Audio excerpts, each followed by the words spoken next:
안녕하세요, 여러분. 여러분은 최근 뉴스를 보시다가 너무 어처구니가 없어서 헛웃음을 지으신 적이 있으십니까? 대한민국의 관문이자 세계 최고 수준을 자랑하는 인천국제공항에서 상상조차 하기 힘든 해괴한 일이 벌어졌습니다. 지난 2026년 6월 초 제1여객터미널 입국장에 위치한 인천공항 여성 직원 휴게실에서 정체불명의 배설물이 발견된 것입니다. 그것도 화장실 변기가 아닌 여직원들이 손을 씻고 얼굴을 정돈하는 세면대에 말입니다. 이 황당한 사건의 전말을 밝히기 위해 공항 측이 급히 CCTV를 돌려보았고 그 결과는 참담했습니다. 일반 승객은 절대로 들어갈 수 없는 차단된 보안 구역에 한 외국인 남성이 유유히 걸어 들어가는 모습이 포착되었습니다. 조사 결과 이 남성은 다름 아닌 중국 국적의 남성 관광객으로 확인되었습니다. 수사 당국은 현장을 직접 촬영한 영상이 없기에 신중한 태도를 취하고 있지만 정황상 이 남성을 유력한 용의자로 보고 있습니다. 도대체 도어락이 채워져 있어야 할 직원 전용 공간의 문이 왜 열려 있었는지 공항 보안에 대한 비판도 쏟아지고 있습니다. 하지만 대중들이 진정으로 분노하고 황당해하는 포인트는 보안의 문제를 넘어선 인간으로서의 최소한의 상식입니다. 100번 양보해서 배변이 너무 급해 길을 잃고 눈이 뒤집힌 채 직원 휴게실로 잘못 들어갔다고 가정해봅시다. 문을 열고 들어갔을 때 눈앞에 보인 것이 변기가 아니라 거울과 세면대였다면 상식적인 인간은 그 자리에서 멈춰야 합니다. 하지만 그는 거침없이 바지를 내렸고 타인에 대한 배려나 문명사회의 규범이라는 생각의 회로를 완전히 꺼버렸습니다.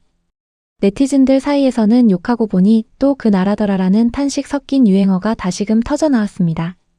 특정 국가에 대한 비난을 하려는 게 아니라 발생한 황당한 사건의 뒤를 캐보면 항상 같은 국적이 나온다는 자조적인 표현입니다. 실제로 우리는 지난 몇 년간 제주도 길거리에서의 노상방뇨, 해외 문화재 훼손 등 수많은 추태 뉴스를 접해왔습니다. 일부 분들께서는 우리나라도 1980년대 해외여행 자율화 초기에 어글리 코리안이라 불리며 욕을 먹지 않았냐고 반문하십니다. 정확한 지적이십니다. 당시 한국 역시 해외에서 대리석에 이름을 새기거나 무질서한 행동으로 언론의 매서운 질타를 받았습니다. 하지만 대한민국은 방송과 언론이 앞장서서 고발했고 국민 스스로 부끄러움을 배우며 빠르게 시민의식을 개혁해 나갔습니다. 그렇다면 중국은 왜 엄청난 경제 성장과 우주선을 쏘아 올리는 기술력을 가졌음에도 이런 대접을 받는 걸까요? 가장 큰 이유는 14억이라는 압도적인 인구수와 그 내부의 극심한 경제적, 교육적 격차에 있습니다. 대도시에 세련된 엘리트층과 달리 평생 위생 교육을 제대로 받지 못한 지방의 신흥 부유층이 대거 해외로 쏟아져 나오고 있기 때문입니다. 게다가 내 가족과 지인의 체면은 목숨처럼 아끼면서도 모르는 공공장소에서의 타인은 배려하지 않는 특유의 문화적 패단도 존재합니다. 무엇보다 국가가 언론을 강력하게 통제하다 보니 자국민의 추태를 적나라하게 고발하고 반성하게 만드는 자정작용이 일어나기 어렵습니다.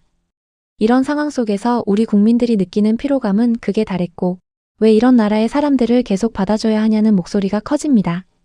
하지만 현실적으로 정부가 이들의 입국을 전면 금지할 수 없는 얄미운 이유는 바로 돈과 경제적 이익 때문입니다.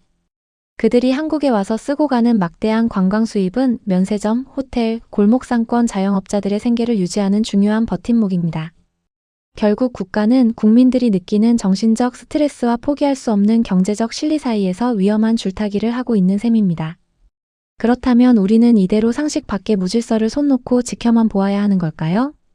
이제는 우리 사법 당국과 공안공사도 솜방망이 처벌을 벌이고 싱가포르처럼 매섭고 강력한 법적 대책을 세워야 합니다.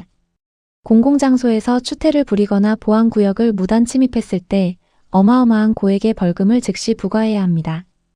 그리고 그 즉시 강제 출국 조치와 함께 대한민국 땅에 다시는 발을 붙이지 못하도록 재입국 금지 블랙리스트를 공유해야 합니다.